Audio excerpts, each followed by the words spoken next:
যে আগের চাইতে অন্ততপক্ষে 3 গুণ 4 গুণ খারাপ হয়ে গেছে। এর কারণ হলো এই আওয়ামী লীগ জমানাতে 14, 18 ইসে তারা যা কিছু হোক না কেন, সেখানে আপনি দেখেন যে পার্লামেন্টে যারা ছিলেন মোরলেস তাদের একটা কোয়ালিটি ছিল সব দিক থেকে।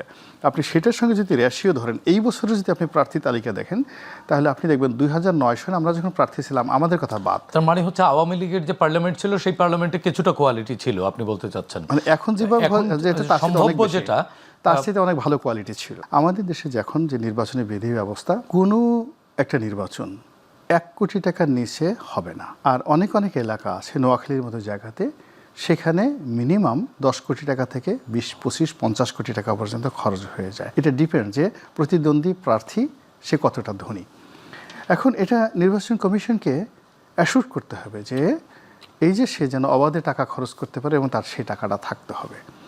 এবং তাকে জিজ্ঞাসা করতে হবে যে আপনার ওই এলাকাতে, আমি জানি যেমন ধরেন আমার যে নির্বাচনী এলাকা, এখানে নির্বাচন করতে 1 কোটি টাকা লাগবে। আর যদি আপনি নোয়াখালীর বেগমগঞ্জ ধরেন, বেগমগঞ্জে নির্বাচন করতে 20 কোটি টাকা লাগবে। এখন যিনি প্রার্থী হবেন তাকে প্রথমে জিজ্ঞেস করতে হবে যে আপনি 20 কোটি টাকা কোথায় পেলেন, আপনি এটা খরচ করলেন, উনি যেটা বললেন যে আপনি যেটা খরচ করলেন, এই 20 কোটি টাকা কেন আপনি খরচ করবেন, এবং এই টাকাটা আপনি রিটার্ন নেবেন কিভাবে, এবং আপনার যে 20 কোটি টাকা আছে এটার আপনি আমাকে দেখান।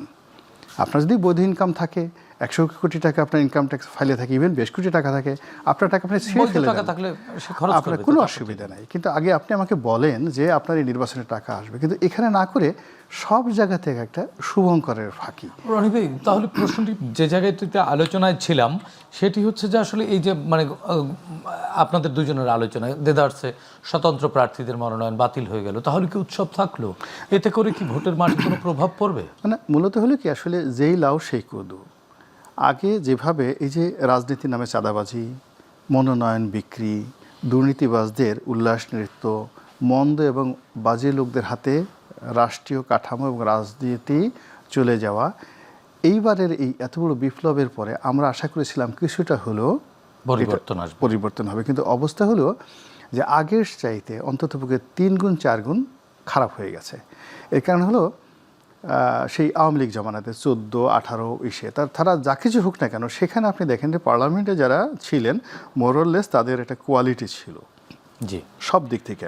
আপনি সেটার সঙ্গে যদি রেশিও ধরেন, এই বছরে যদি আপনি প্রার্থী তালিকা দেখেন, তাহলে আপনি দেখবেন 2009 সালে আমরা যখন প্রার্থী ছিলাম, আমাদের কথা বাদ, তার মানে হচ্ছে আওয়ামী লীগের যে পার্লামেন্ট ছিল সেই পার্লামেন্টে কিছুটা কোয়ালিটি ছিল আপনি বলতে চাচ্ছেন। মানে এখন যেভাবে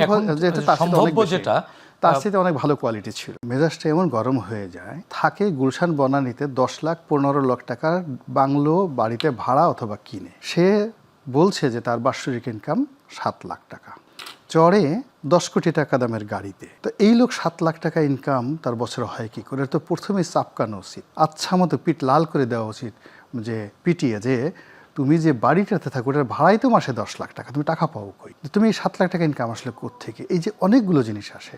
আবার একজন লোক সরকারি একটা চাকরি করত, তো সরকারি একটা চাকরি করত কি ছিল, একজন টিওনো পর্যায়ের কর্মকর্তা ছিল। এরপর হঠাৎ করে এমপি হয়ে গেল। এমপি হওয়ার পরে বিরাট একটা সময় জেলে ছিল। এখন দেখা গেল সেই সমস্ত লোকের বছরে 10 কোটি টাকা ইনকাম। আমাদের প্রশ্ন যে এই 10 কোটি টাকা তুমি মাসে ইনকাম আসলো কোত্থেকে? তোমার তো বাপের কিছু ছিল না, your father was A poor man.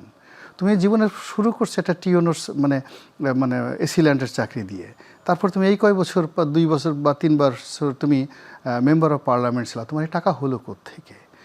আবার মানে এখানে এক গ্রুপ বলছে আমার টাকা আছে, আর এক গ্রুপ বলছে টাকা নাই। এরকম ভণ্ডদের দিয়ে তো আসলে রাজনীতি হবে না। তো আমার কাছে মনে হচ্ছে যে এবার যারা একটা বিষয়কে নির্বাচন করতে যাচ্ছে, তাদের প্রথমে উচিত ছিল এই স্বতন্ত্র প্রার্থীদের জন্য দরজা উন্মুক্ত করে দেওয়ার ক্ষেত্রে প্রথমত বলা যে এই 1% দরকার নেই, এবং এখানে ভালো মানুষদের জন্য কিছু ইনসেন্টিভ দরকার ছিল। যেমন দেখা গেল যে একজন মানুষ 30 বছর সে ইনকাম ট্যাক্স দিচ্ছে। তো যখন আপনি 30 বছর ইনকাম ট্যাক্স দিচ্ছে, একজন মানুষ খুব ভালো রেজাল্ট করে MA পাস করেছেন, তো একজন লোক MA পাস করেছেন, ভালো রেজাল্ট করেছেন, PhD করেছেন, রাজনীতি করেছেন, সৎ হিসেবে আসেন, আপনি তো তার সঙ্গে যে SSC পাস করেননি, ব্যাংকের টাকা মেরেছে, সফল হয়নি, তাকে আপনি এক টেবিলে বসাচ্ছেন। এটা একটা বৈষম্য হয়ে গেল না? তো এখন এই যে বৈষম্য হয়ে গেল, ফলে আমি মনে করি যে আমাদের যে পার্লামেন্ট নির্বাচন যারা জনগণকে রিপ্রেজেন্ট করবে, যাদের আইডেন্টিটিতে সারা দেশ পরিচিত হবে, দেশ এবং দেশের বাইরে, যারা রেড পাসপোর্ট পাবে, যারা মৃত্যু পর্যন্ত একজন এমপি মেম্বার অফ পার্লামেন্ট ধরে নেওয়া হয় যে তিনি মন্ত্রী এবং প্রধানমন্ত্রী এরা সমগোত্রীয় সমপর্যায়ের। তো এমন একজন মানুষ যে কিনা রাষ্ট্রে থাকবেন এবং তার মৃত্যুর পূর্বক্ষণ পর্যন্ত তিনি ভিআইপি হিসেবে, গুরুত্বপূর্ণ ব্যক্তি হিসেবে থাকবেন। তা আমরা তো লেদু গেদু ধলা ভণ্ড প্রতারক চোর স্যাসর এই সমস্ত লোকদেরকে আমাদের প্রতিনিধি বানাতে পারি না। এই যে একজন লোক দেখা গেল যে আফসোস করতেছে যে আমি ঋণ খেলাফি, আমি এটা হচ্ছে, আরে বাবা তুমি নিজে যেখানে একটা ব্যবসা চালাতে পারোনি, ব্যাংক থেকে টাকা নিয়ে টাকাটা ঠিক মতো ফেরত দিতে পারোনি, তো সেখানে তুমি 5 লাখ লোকের রিপ্রেজেন্টেশন করবা, তাদের অভাব অভিযোগ তুমি করবে। একটা এলাকাতে 5,000 কোটি টাকার বছরে যদি 4-5 বছরে কাজ হয়, তো এই টাকার দিকে তো তোমার লোভ চলে যাবে, লালসা চলে যাবে। এই লালসা থেকে তুমি কিভাবে মুক্ত হবে?